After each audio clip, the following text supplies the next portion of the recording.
Eh bien, bonjour à toutes et à tous. Ce matin, j'aimerais vous donner envie d'être fier.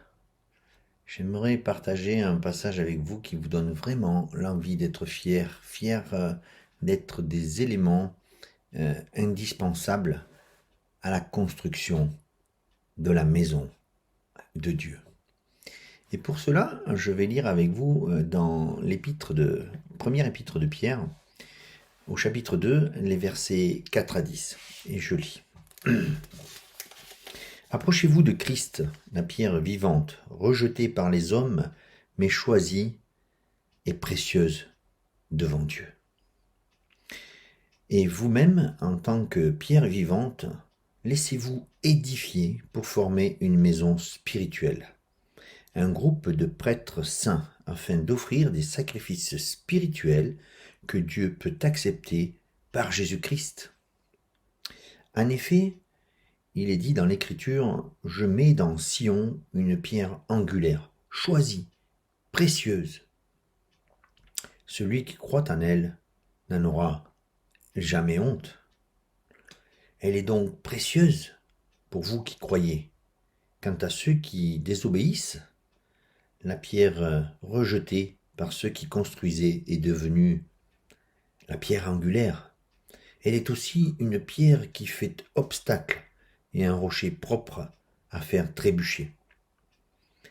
Ils s'y heurtent parce qu'ils désobéissent à la parole. Et c'est à cela qu'ils ont été destinés. Vous, au contraire, vous êtes un peuple choisi, des prêtres royaux, une nation sainte, un peuple racheté, afin de proclamer les louanges de celui qui vous a appelé des ténèbres à sa merveilleuse lumière.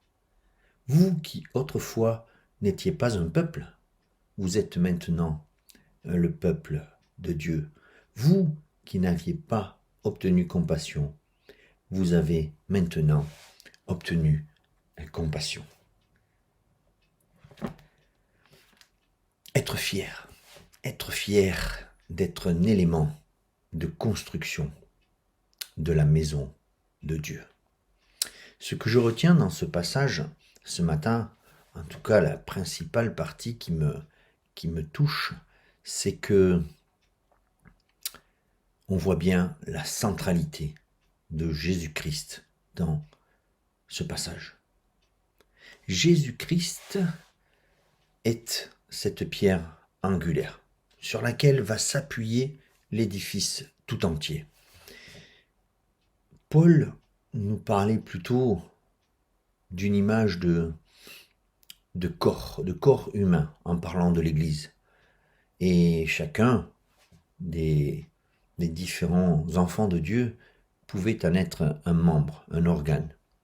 L'image employée dans cet épître de Pierre est plus une image de bâtisseur, de construction.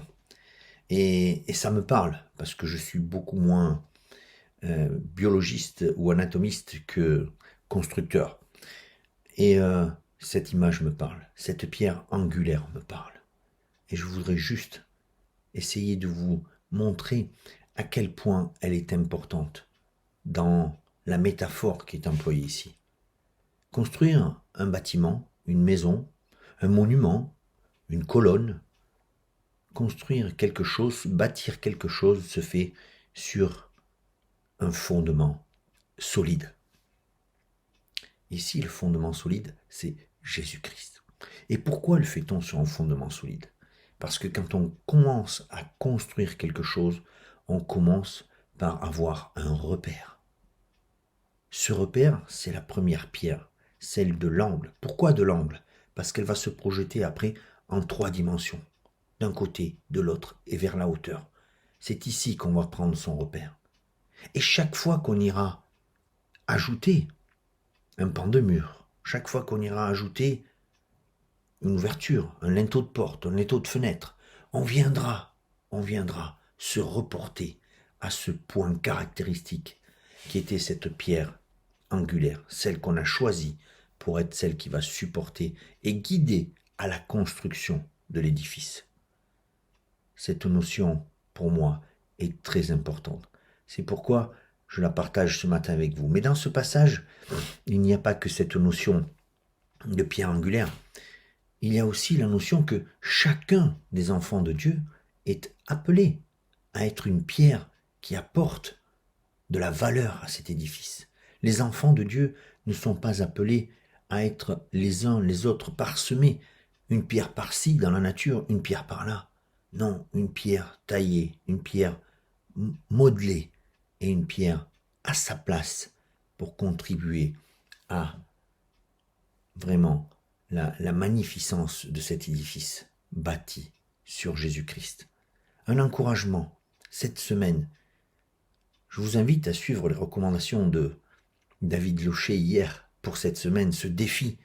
Vraiment, sur quel point je veux être reconnu là où je me trouve, ou plutôt, est-ce que je suis reconnu pour être un enfant de Dieu?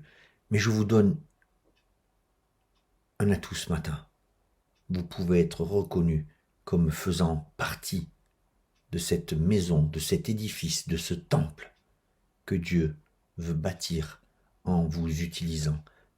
Et tout ça en s'appuyant sur la centralité de Jésus-Christ, celui qui donne la base, celui qui donne la référence.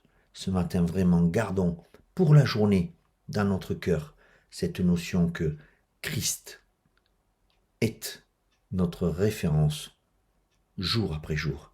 Christ est notre point sur lequel nous allons venir nous reporter pour continuer de construire, pour continuer d'évoluer, pour continuer de bâtir. Que le Seigneur nous aide au cours de cette journée et des autres à venir à être cet élément physique, cet élément, cette pierre qui va permettre à l'édifice de croître, cette pierre qui, à ses yeux, a de l'importance, comme lui-même est la pierre la plus importante. Amen.